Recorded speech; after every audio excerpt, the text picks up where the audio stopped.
후쿠시마 방사능 오염수 문제 기억나시나요? 이 때문에 중국에서는 일본의 수산식품 수입을 전면 거부하고 우리나라도 검역 절차를 강화하는 등 식품 안전의 대형 이슈였는데요. 그 중심에는 방사능 오염 식품에 대한 공포가 있었습니다. 그런데 식품의 품질을 높이기 위해서 일부러 방사선에 노출시키는 경우가 생각보다 꽤 흔하다는 거 알고 계셨나요? 오늘의 알쓸식잡에서 다룰 내용은 바로 방사선 조사 식품입니다.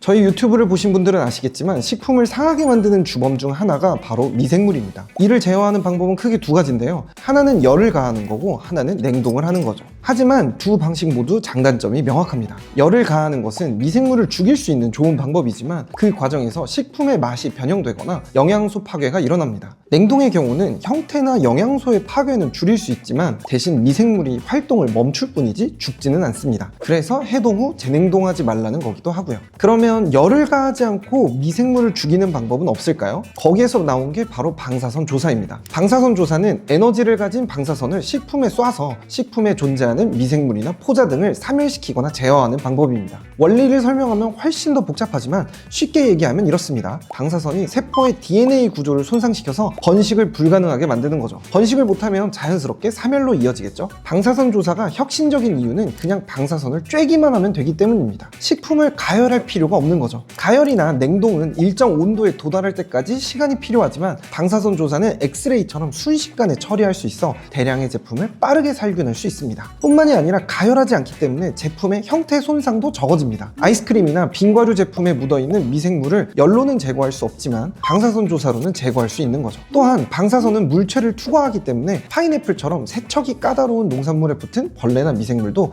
쉽게 제거가 가능합니다. 그런데 방사선 조사에는 이 모든 장점을 상쇄하는 치명적인 단점이 하나 있습니다. 무엇일까요? 여러분 지금 속으로 방사능 오염과 관련된 거 아니야? 라는 생각을 하셨나요? 그렇습니다. 바로 이 편견, 여러분이 가지고 있는 이 오해가 이 기술의 치명적인 단점입니다. 결론부터 이야기하면 방사선 조사는 식품에 방사능 오염을 일으키지 않습니다. 이거는 조금 설명이 필요한데요. 비유를 들어서 한번 쉽게 설명해 볼게요. 방사선을 뿜어내는 물질을 방사성 물질이라고 합니다. 이를 불에 한번 비유해 보겠습니다. 이 불에서 뿜어져 나오는 빛이 바로 방사선입니다. 이 빛의 밝기의 정도가 방사능이라고 보시면 됩니다. 그러면 우리가 생각하는 방사선 조사는 불 근처에서 불빛을 잠깐 쬐는 것과 같습니다. 그렇다면 방사능 오염은요? 방사성 물질이 실제로 섞인 상태를 이야기합니다. 비유하자면 불이 몸에 붙은 것과 같은 거죠. 불빛을 잠깐 쬐서 몸을 따뜻하게 만드는 것과 불이 몸에 붙은 상태는 완전 다른 상황이잖아요. 방사선 조사와 방사능 오염은 그 정도의 차이가 있다고 볼 수 있습니다.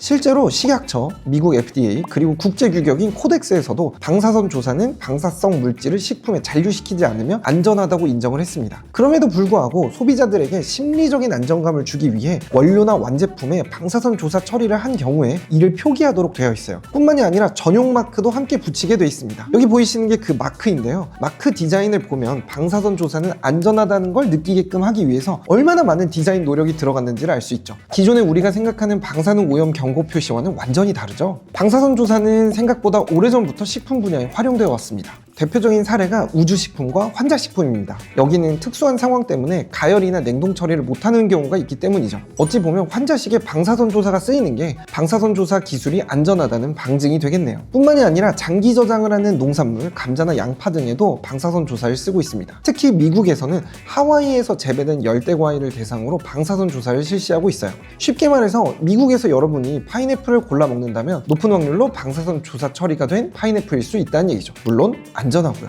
한국의 경우에는 라면 등에 들어가는 분말 스프류나 건조식품 또는 쥐포 같은 조미 건어물 등 일부 품목에 적용되고 있습니다. 건조 향신료 등 열을 쓰기 어려운 식품류에 대해서 방사선 조사를 공식적으로 허용해 준 것이죠. 다만 적극적으로 활용하는 한국 업체는 많지 않습니다. 왜냐하면 아직도 소비자들의 인식이 부정적이기 때문이죠. 방사선 조사 처리된 식품이라는 얘기를 들으면 왠지 모르게 멈칫하게 되는 게 사실이니까요. 실제로 통계에서도 방사선을 쬐인 식품은 방사성 물질이 남아있어 위험하다고 생각한다는 응답이 무려 70%에 육박했다고 합니다. 이를 바꾸기 위해서 식약처는 주기적으로 홍보나 교육 자료를 내고 방사선 조사에 대한 인식을 바꾸기 위해 노력하고 있고요. 이와 관련된 연구도 꾸준히 이어지고 있습니다. 과연 방사선 조사 기술은 앞으로의 인식을 바꾸고 식품 품질 관리 기술로서 안전히 자리 잡을 수 있을까요? 아니면 이대로 사라지게 될까요? 여러분들의 의견을 댓글로 써주시면 감사하겠습니다. 그러면 저희는 다음 알쓸식잡에서 뵙겠습니다.